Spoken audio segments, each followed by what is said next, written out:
Le Seigneur soit avec vous. Et avec votre esprit. Évangile de Jésus-Christ selon Saint Jean. Gloire à toi, Seigneur.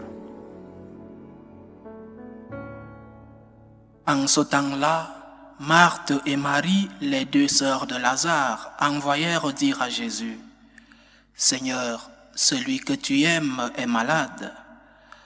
En apprenant cela, Jésus dit: Cette maladie ne conduit pas à la mort, elle est pour la gloire de Dieu, afin que par elle le Fils de Dieu soit glorifié.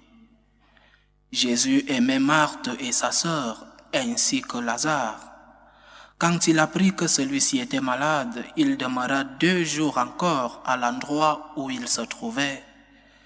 Puis après cela, il dit aux disciples: Revenons en Judée. À son arrivée, Jésus trouva Lazare au tombeau depuis 4 jours déjà. Lorsque Marthe apprit l'arrivée de Jésus, elle partit à sa rencontre, tandis que Marie restait assise à la maison. Marthe dit à Jésus: Seigneur, si tu avais été ici, mon frère ne serait pas mort. Mais maintenant encore, je le sais, tout ce que tu demanderas à Dieu, Dieu te l'accordera. Jésus lui dit: Ton frère ressuscitera. Marthe reprit: Je sais qu'il ressuscitera à la résurrection au dernier jour. Jésus lui dit: Moi je suis la résurrection et la vie. Celui qui croit en moi, même s'il meurt, vivra. Quiconque vit et croit en moi ne mourra jamais. Crois-tu cela? Elle répondit: Oui, Seigneur, je le crois. Tu es le Christ, le Fils de Dieu. Tu es celui qui vient dans le monde. Jésus, en son esprit, fut saisi d'émotion. Il fut bouleversé et il demanda: Où l'avez-vous déposé? Ils lui répondirent: Seigneur, viens et vois. Alors Jésus se mit à pleurer. Les Juifs disaient: Voyez comment il l'aimait. Mais certains d'entre eux dirent: Lui qui a ouvert les yeux de l'aveugle, ne pouvait-il pas empêcher Lazare de mourir? Jésus, repris par l'émotion, arriva au tombeau. C'était une grotte fermée par une pierre. Jésus dit: Enlevez la pierre. Marthe, la sœur du défunt, lui dit: Seigneur, il sent déjà, c'est le 4e jour qu'il est là. Alors Jésus dit à Marthe: Ne te l'ai-je pas dit? Si tu crois, tu verras la gloire de Dieu. On enleva donc la pierre. Alors Jésus leva les yeux au ciel et dit: Père, je te rends grâce parce que tu m'as exaucé. Je le savais bien, moi, que tu m'exauces toujours, mais je le dis à cause de la foule qui m'entoure, afin qu'ils croient que c'est toi qui m'as envoyé. Après cela, il cria d'une voix forte: Lazare, viens dehors. Et le mort sortit, les pieds et les mains liés par des bandelettes, le visage enveloppé d'un suaire. Jésus leur dit: Déliez-le et laissez-le aller. Beaucoup de Juifs qui étaient venus auprès de Marie et avaient donc vu ce que Jésus avait fait, crurent en lui. Acclamons la parole de Dieu. Louange à toi, Seigneur Jésus. Ce 5e dimanche du temps de Carême proclame l'évangile de la résurrection de Lazare, un évangile qui nous vient du chapitre 11 de Saint Jean. Un autre miracle de notre Seigneur, un autre signe de sa divinité, un autre signe de sa miséricorde, de sa compassion pour les hommes, un autre signe de sa puissance, et un miracle qui donne immédiatement des fruits, non seulement la joie dans cette famille, mais aussi donne la foi. Le dernier verset de cet évangile dit: Beaucoup de Juifs qui étaient venus auprès de Marie et avaient donc vu ce que Jésus avait fait, crurent en lui. C'est vrai que ce n'est pas l'ordre qui doit régner dans notre vie de foi. Ce n'est pas le miracle qui doit provoquer la foi, mais la foi précède le miracle. Mais dans ce cas, Jésus utilise ce miracle pour qu'on croie en lui. Un miracle donc qui a décanté la foi en ces personnes, beaucoup de personnes dit l'Évangile. Mais ce miracle a aussi pour nous un enseignement. Méditons sur quelques points qui pourront nous donner quelques méditations en ce dimanche. D'abord, la grande humanité de Jésus, sa douleur face à la mort, sa douleur face aux pleurs de cette famille, une famille amie à notre Seigneur.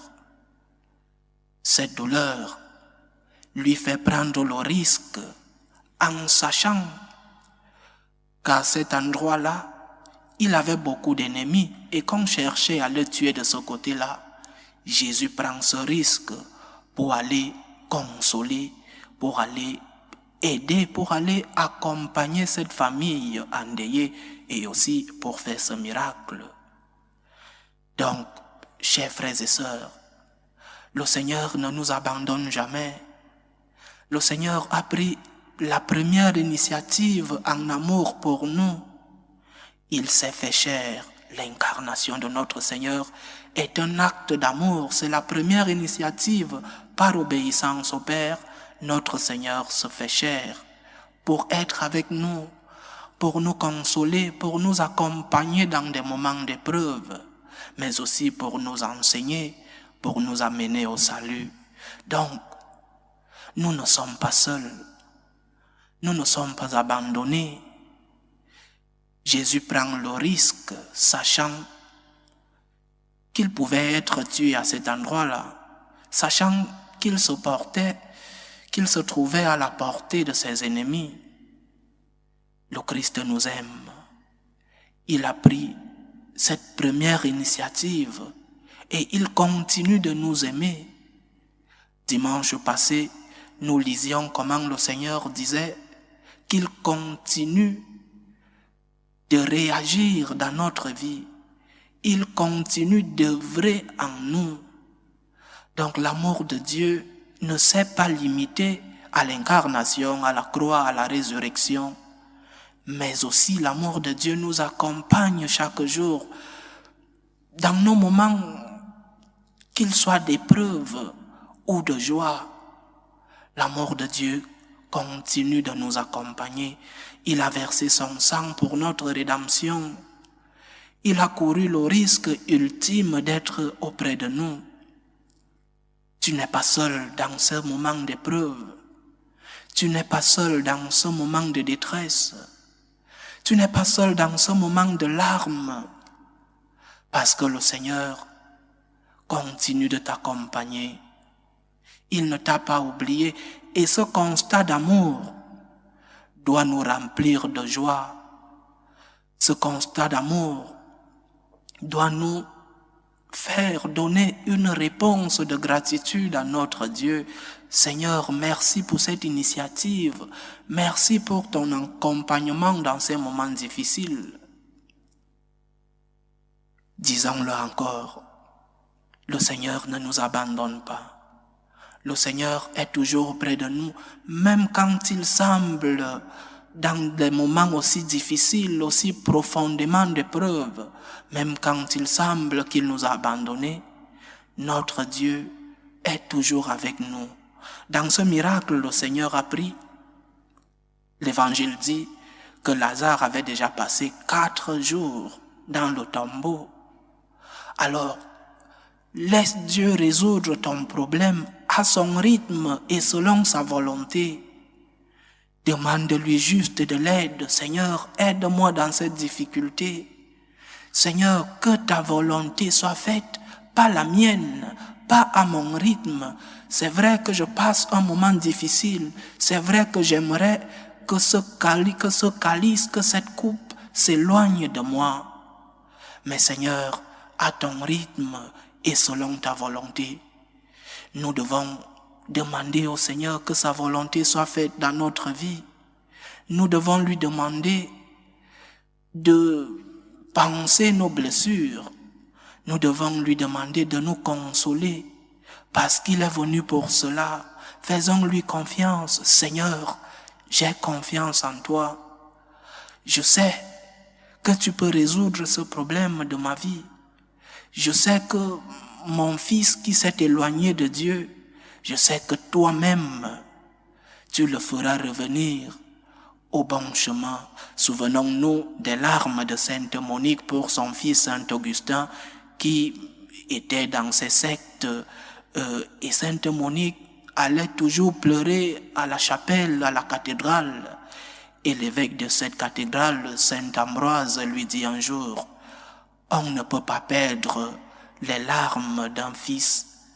On ne peut pas perdre un fils quand on a versé tant de larmes. » Oui, le Seigneur voit nos souffrances. Oui, le Seigneur voit nos larmes, nos détresses. Mais nous ne sommes pas seuls. Il prendra le temps qu'il prendra. Sa volonté sera parfois contraire à la nôtre, mais nous sommes toujours accompagnés par lui. Le Seigneur nous montre donc un exemple dans cet évangile, dans ce grand miracle de la résurrection de son ami Lazare, que nous ne sommes pas seuls, qu'il nous accompagne toujours, qu'il ne nous a pas abandonnés. Mais il nous demande quelque chose, la foi. Oui, justement la foi. Et c'est en cela le deuxième point de notre méditation aujourd'hui. Ce miracle se produit grâce à la foi. Et c'est justement ce qui nous arrivera. Nous ne nous sauverons, nous ne nous convertirons que si nous avons confiance en Jésus. Si nous ne sommes pas de son côté, si nous ne croyons pas en sa force, alors nous nous sentirons abandonnés. Le Seigneur nous demande confiance. Confie-toi à moi, aie confiance en moi, parce que je suis le Tout-Puissant, parce que je suis venu pour te sauver, parce que je suis venu pour résoudre tes problèmes. Aie confiance en moi. Mais la foi dans ce miracle est une foi interposée. Parce que le Seigneur ne demande pas à son ami déjà décédé, Lazare, d'avoir la foi. Non, il demande à Marthe et à Marie d'avoir cette foi. Donc, une foi interposée. Et c'est en cela l'enseignement. Nous pouvons avoir la foi et prier, même pour des personnes qui n'ont pas de foi. Nous pouvons obtenir le miracle même pour des personnes qui ne croient pas en Dieu. Revenons sur l'exemple de Sainte Monique avec son fils Saint Augustin qui ne croyait pas en Dieu, du moins qui ne croyait pas au Dieu chrétien. Nous pouvons obtenir des miracles pour les nôtres qui se sont éloignés de la foi. Le Seigneur nous demande à nous qui demandons ces miracles, aie confiance en moi. Toi qui demandes un miracle pour ton fils, aie confiance en Dieu. Et ce sont ces prières d'intercession pour cela que nous devons adopter. Prions pour les autres, prions pour nos familles, prions pour notre pays, prions pour notre Église, parce que le Seigneur ne cherche pas la foi de celui qui va recevoir le miracle. Le Seigneur cherche la foi de celui qui demande le miracle. Le Seigneur demande à Marthe et à Marie d'avoir cette foi en lui pour que le miracle se produise. Donc, chers frères et sœurs, foi en Dieu, aie confiance en lui. Il écoute tes prières, non seulement pour toi-même, mais tes prières pour les tiens. Il écoute les prières que nous lui demandons pour ceux-là qui se sont éloignés de lui. Il ne demande pas la foi de ceux-là, mais notre foi. Et enfin, le Christ nous invite, le troisième point de notre méditation, à sortir de nos tombes. Le Seigneur nous invite à nous éloigner du péché au moyen d'une résurrection que nous avons à notre portée. Nous pouvons obtenir la résurrection chaque jour dans notre vie la confession.